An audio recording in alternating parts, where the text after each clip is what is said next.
is Lady Boulay, and welcome back to Black American Lineage. Thank you for your support. Thank you for subscribing to the channel. Thank you for viewing the channel. Thank you for your comments. Thank you for all you do to support this channel. And as I told you on my other channel, I was not able to make videos for the first part of the week because my computer just went out on me. So I had to get a new computer. So that is why I haven't posted anything this week. But I'm back. And thank you for being back too.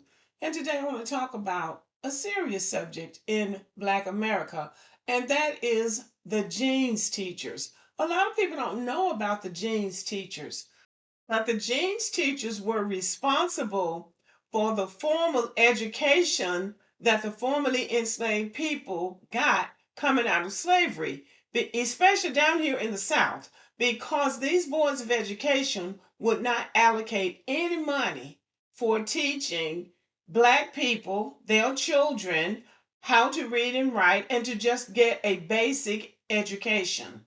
So, this is where we have to look at white people and say, yes, there are white people, and then there are white people. This woman's name is Anna T. Jeans. She was a Quaker woman who lived in Philadelphia. Her family was wealthy, but they had built their wealth on coal mining and other things than slavery. But she was the last member of her family, and she inherited millions of dollars, a vast amount of money. And Booker T. Washington, as we know, was going all over the Northeast in particular, soliciting money for Tuskegee. But in the process of trying to get students trained to come to Tuskegee, he realized that they needed a foundational education, an elementary education. So he started soliciting funds for teaching Black children in the South. And Anna T. Jeans handed Booker T. Washington a check for $1 million. And that check was to train and hire teachers to come into the South and teach the children of the formerly enslaved people. And now I'll take time to give a shout out to Booker T. Washington.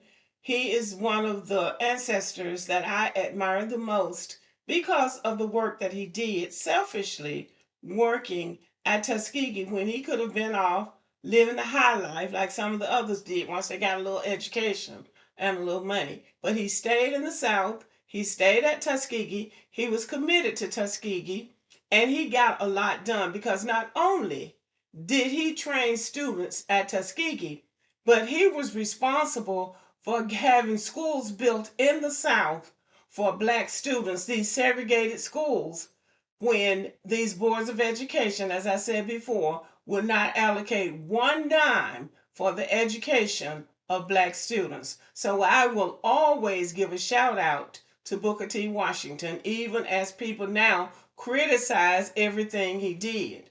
But I respect him to the utmost. So shout out to the ancestor, Booker T. Washington. First jeans teachers doing the next needed thing. In 1907, Anna T. Jeans, a Quaker woman, pledged $1 million to the betterment of basic education for Blacks in rural American schools. The Jeans Fund was unique in several respects. It was created by a woman, had a racially integrated board, became international, and existed until 1968. While Jeans and other Northern philanthropists like Julius Rosenwald envisioned students receiving better vocational and manual labor related instruction, the Jeans supervising teachers found ways to use the funds that benefited their communities and did not limit their students' dreams. First Jeans supervising teacher Virginia Estelle Rudolph of Henrico County, Virginia, set the standard for those who followed.